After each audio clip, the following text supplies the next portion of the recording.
Hello to you all. This is a small clip showing a live electrolysis GCSE lesson. This clip will show how difficult concepts in chemistry can be taught well over online lessons. Following the video, if you have any questions or specific queries in regards to tuition, please feel free to leave me a message. Thank you for listening, and I hope you enjoy the clip. Okay, so like we were saying, to understand electrolysis, understanding ionic bonding is really important. Because electrolysis is just the opposite of ionic bonding. Rather than bonding and joining them together, we're separating them. So let's do a really easy example. So we've got sodium and chlorine. We know that when they bond together, the sodium will give away its electron to chlorine. Chlorine will then form a -1 ion, a negative ion. The sodium, because it's lost one electron, will form a positive 1 ion. They are now bonded ionically. Electrolysis is the opposite. We want to now separate them to remake the sodium and chlorine. We're going to do an easy example. We're going to stick to doing molten electrolysis. So we only have to worry about the ions that are within the compound or part of the compound.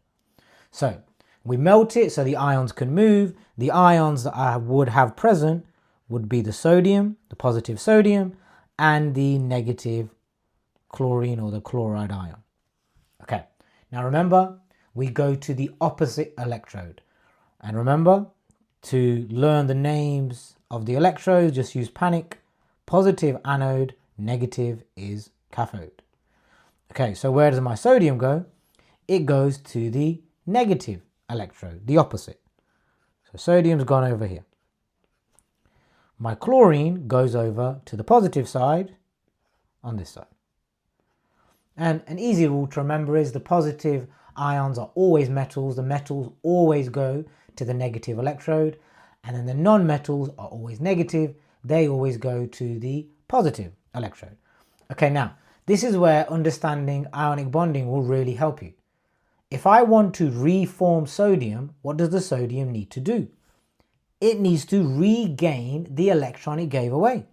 So to write the half equation, we just put plus, and we do a little sign as an E to show an electron, put a little negative symbol there, and I form sodium. I've just done the opposite of what it did when it bonded with the chlorine. Okay, what about the chlorine? Now, the chlorine gained an electron when it bonded with sodium. So what does it now need to do? It needs to get rid of that electron. So this time, do the arrow first. I make chlorine and an electron. Now this one gets a little bit trickier because chlorine never hangs around by itself. There's always as a pair. So you'll always make 2. So that means you would have needed 2 at the beginning and you would need 2 electrons. And you see, like, all we've done is the opposite of what we did before. Now finally, we can add the idea of oxidation and reduction. So remember, oil rig. Oxidation is loss, reduction is gain. So what happened to my sodium? It gained electrons, so it was reduced. What happened to the chlorine? Well, it gave away electrons, so the chlorine was oxidized.